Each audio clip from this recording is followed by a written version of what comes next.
તું મને સ્વીકારી નથી રહી એના કરતાં વધારે દુઃખની વાત કઈ છે ખબર છે? તું મને ખરાબ સમજે છે. શિવરામને મેં કીધું તું કે હું બદલાઈ ગયો છું એ વાત સાચી, અને માનસી દ્વારા હું તારા સુધી પહોંચવાનો પ્રયત્ન કરું છું એ પણ સાચું. પણ આ બધું મેં એટલા માટે નથી કર્યું કે તું મને સ્વીકારી લે ગીતા. મને હતું કે એ લોકો કહેશે તો તું કદાચ માની લઈશ કે હું બદલાઈ ગયો છું. આ વાત સાબિત કરવા માટે હું બહુ જ પ્રયત્ન કરી રહ્યો છું. મારા લાખ પ્રયત્નોમાંથી આ પણ એક પ્રયત્ન છે. તું સારો માણસ બની ગયો છે એમના મોઢેથી સાંભળીને. હું તને સ્વીકારી લઉં તું એવું જ ઈચ્છે છે ને? પણ એવું તો મને થવું જોઈએ ને. જો તું મારા મનની વાત સાંભળતી હોત ને તો હું બદલાઈ ગયો છું એ વાત તું માની જ લે. કેમ કે આ વિજય બદલાઈ ગયો છે એવું તે તારા મનને પૂછ્યું જ નથી ગીતા. અને જો તું તારા મન સાથે વાત કરીશ ને તો સમજી જઈશ. તું દિમાગની વાત સાંભળે છે એટલે આ બધું તને નાટક લાગે છે. બસ એકવાર તારા મનની વાત સાંભળીને જો ગીતા. આ વિજય જે આજ સુધી કોઈની આગળ નમ્યો નથી એ તારી સામે ઘૂંટણીએ પડી ચૂક્યો છે. મતલબ એટલો જ છે કે હવે હું મારા મનની વાત માનું. એ જ રીતે તું પણ તારા મનની વાત સાંભળ. આપણી વચ્ચે જે નફરત છે ને એને એક તરફ રાખ. એકવાર મને તારા મનથી બસ પછી તને બધું જ બદલાયેલું દેખાવા લાગશે ગીતા. આ વિજય પણ તને બદલાયેલો દેખાશે.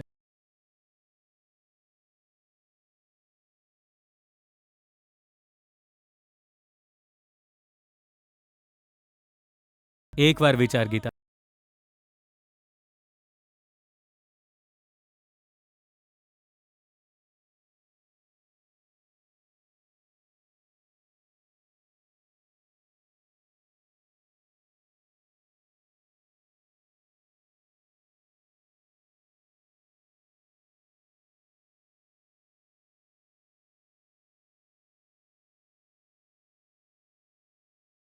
આપણ સ આપણ એકણ સ આપણ સ આય હોય સ અને આ ચેક.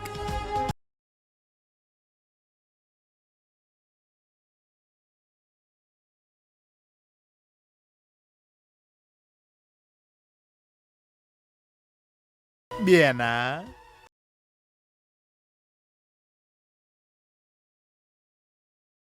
હવે ખાલી ગીતાના હાથે ફટાકડા ફોડવાનો રિવાજ બાકી રહ્યો છે.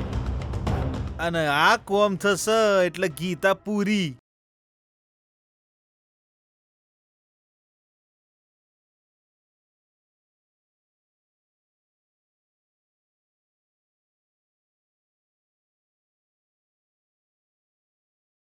અરે અહીં બે જ કોઠી પડી છે.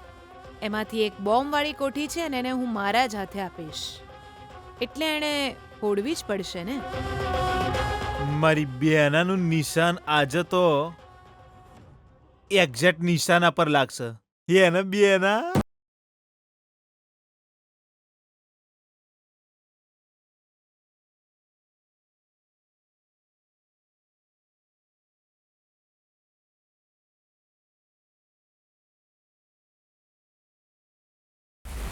શું કરી રહી છે ભાનુ?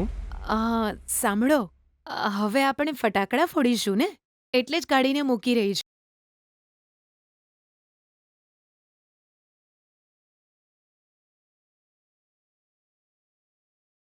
હા જીજુ, બસ થોડી જ વારમાં આપણે એને ફોડવાનું શરૂ કરી દઈશું. ના સિતારા, ફટાકડા ફોડવામાં હજુ થોડી વાર છે. પહેલા નવદંપતિ પૂજા કરશે, આરતી કરશે, એના પછી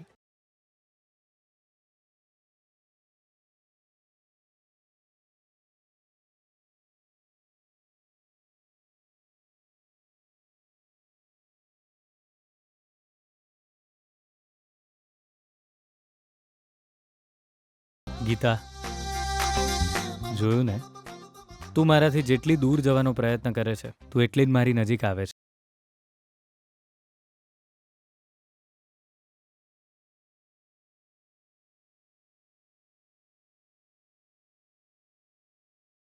હવે આપણે બંને ભેગા મળીને ભગવાનની આરતી ઉતારી.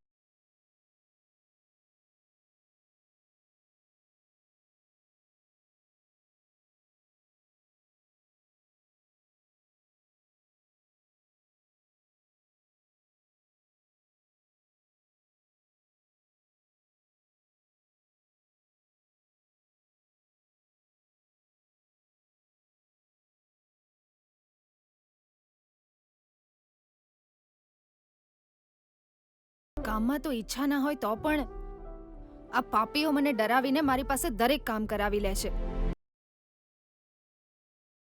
આ સારા લોકો નારાજ ના થાય એટલે મજબૂરીમાં એમના બધા રિવાજ પૂરા કરવાની સ્થિતિ આવી છે. ના, મારાથી આ બધું હવે બિલકુલ નહીં થાય. જો હું અહીં રહ્યો તો એ બંને જે રિવાજો કરવાના છે એ આપણે પણ કરવા જ પડશે.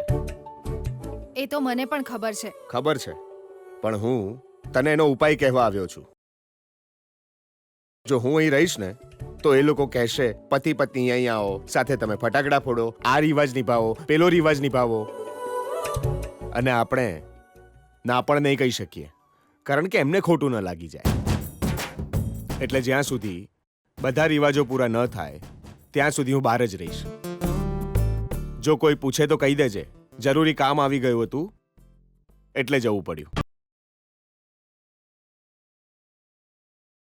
કેવી કેવી પરિસ્થિતિ આવે ત્યારે તારે એ પરિસ્થિતિમાં શું શું કરવું પડે એ બધું તને ખબર જ છે. હું જાઉં છું.